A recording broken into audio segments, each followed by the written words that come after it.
Shalom, selamat pagi Bapak Ibu, Saudara-saudari yang terkasih di dalam Tuhan. Pagi hari ini kita akan melanjutkan pembacaan dan perenungan kebenaran firman Tuhan yang terambil dari Kitab Bilangan pasal 17 ayat yang pertama sampai yang ke-13. Mari saya mengajak semua jemaat untuk mendengarkan dan membaca bersama-sama, dimulai dengan ayat yang pertama. Begini bunyi firman Tuhan. Tuhan berfirman kepada Musa, katakanlah kepada orang Israel, agar kamu diberi satu tongkat dari setiap suku, dari setiap pemimpin mereka, suku demi suku, seluruhnya 12 tongkat. Lalu tuliskanlah nama setiap pemimpin pada tongkatnya. Pada tongkat Lewi harus kau tuliskan nama Harun. Bagi setiap kepala suku harus ada satu tongkat. Kemudian haruslah kau letakkan semuanya itu di dalam kemah pertemuan di hadapan tabut hukum, tempat aku biasa bertemu dengan kamu. Orang yang kupilih, tongkatnya akan bertunas. Demikianlah aku menyingkirkan dariku sungut-sungut yang orang Israel ucapkan terhadap kamu. Setelah Musa berbicara kepada orang Israel, semua pemimpin memberikan kepadanya satu tongkat, masing-masing dari setiap pemimpin suku mereka. Jumlahnya 12 tongkat. Dan tongkat Harun ada di antara tongkat-tongkat itu. Musa meletakkan tongkat-tongkat itu di hadapan Tuhan dalam kemah tempat tabut hukum.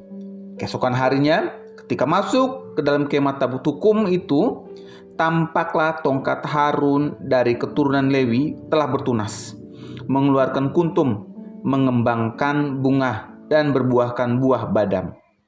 Kemudian Musa membawa semua tongkat itu keluar dari hadapan Tuhan kepada seluruh orang Israel. Mereka melihatnya, lalu mengambil tongkatnya masing-masing. Tuhan berfirman kepada Musa, kembalikanlah tongkat Harun ke hadapan tabut hukum untuk disimpan menjadi tanda bagi orang-orang durhaka dan mengakhiri sungut-sungut mereka terhadapku, supaya mereka tidak mati. Musa pun melakukannya seperti yang diperintahkan Tuhan kepadanya. Demikianlah diperbuatnya. Tapi orang Israel berkata kepada Musa, sungguhnya kami akan mati. Kami akan binasa. Kami semua akan binasa. Siapapun yang mendekat ke kemah suci Tuhan pasti akan mati. Haruskah kami habis binasa? Bapak Ibu, saudara-saudari yang terkasih di dalam Tuhan, hari ini sedikit kita membahas Kitab Bilangan pasal yang ke-17 yang akan membawa kita memahami bagaimana cara menghormati para pemimpin, baik itu para pemimpin rohani atau para pendeta maupun para pemimpin di tempat kita bekerja hari ini. Kalau kita membahas Bilangan pasal 17 hari ini, latar belakangnya tidak terlepas dari Bilangan pasal 16, di mana penegasan ilahi atas kepemimpinan Harun dan suku Lewi sebagai imam, menyusul pemberontakan Korah dan teman-temannya yang mempertanyakan otoritas Musa dan Harun. Pemberontakan seperti apa sih yang dilakukan Korah, Datan, dan Abiram dari suku Lewi? Pemberontakan berupa penghasutan, atau bahasa kerennya masa kini, provokator. Ya, provokator. Provokator terhadap umat untuk bangkit, memberontak, dan melengsarkan pemimpin. Lihatlah, Bapak Ibu Saudara-saudari yang terkasih dalam Tuhan, Musa menunjukkan bahwa Allah telah memberikan berkat yang begitu besar kepada Korah dengan mengizinkan dia berpartisipasi dalam melayani Allah. Namun Korah tidak puas. Dia menginginkan keimaman, yakni posisi Harun, posisi imam besar. Korah juga merupakan orang yang melayani Allah, tetapi dia tidak puas dengan posisinya dan ingin mengambil alih otoritas yang tertinggi. Dia tidak melakukan secara langsung. Dia menuduh Musa dan Harun bertindak seperti diktator, menghasut umat untuk bangkit, memberontak, dan melengsarkan kepemimpinan Musa dan Harun demi mencapai ambisinya. Lihatlah bahasa Korah menuduh Musa dengan berkata, engkau sudah keterlaluan. Namun Alkitab dengan jelas menunjukkan bahwa Korah lah yang keterlaluan. Alkitab berkata, tidaklah cukup bagi kamu seorang yang gila kuasa, merebut kekuasaan, menuduh pihak lain sebagai gila kuasa dan merebut kekuasaan. Tidaklah masuk akal. Namun inilah yang terjadi. Ini persis apa yang dilakukan oleh Korah. Jelas, semua ini disengajakan oleh Korah demi mencapai ambisinya. Bukan sesuatu yang terjadi mendadak. Nggak ada yang mendadak. Semua sudah direncanakan. Tujuan dibalik tindakannya sangatlah jahat, kotor, dan menipu.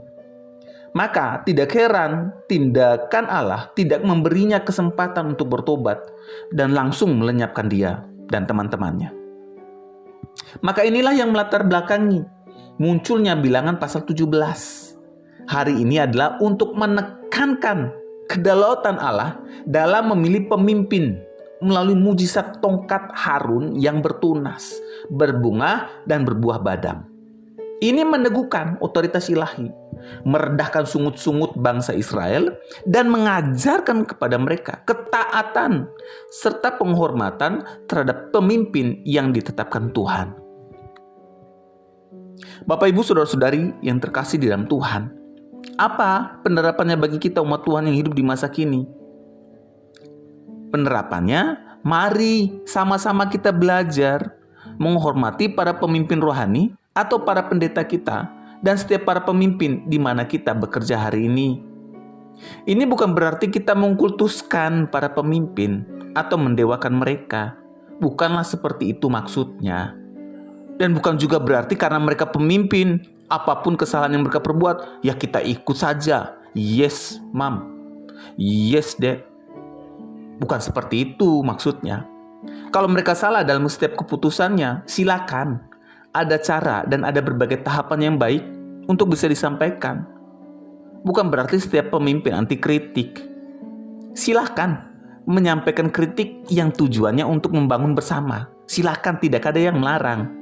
Tapi ingat, jangan membangun narasi kritik, tapi tujuannya menyerang pribadi dan mencari alasan pribadi karena ketidaksukaan dan ujung-ujungnya menjatuhkan pemimpin.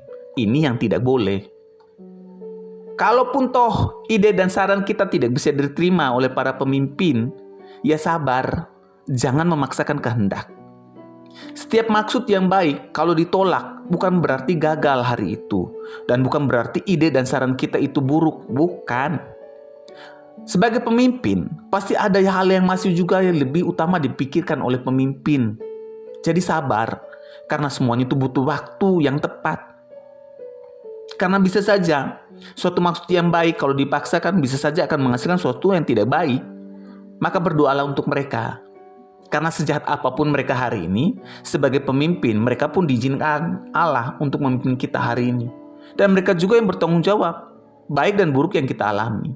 Jadi ya, sabar dan doakan mereka. Maka hari ini kita belajar, setiap pemimpin pasti ada kekurangannya, pasti juga ada kelebihannya.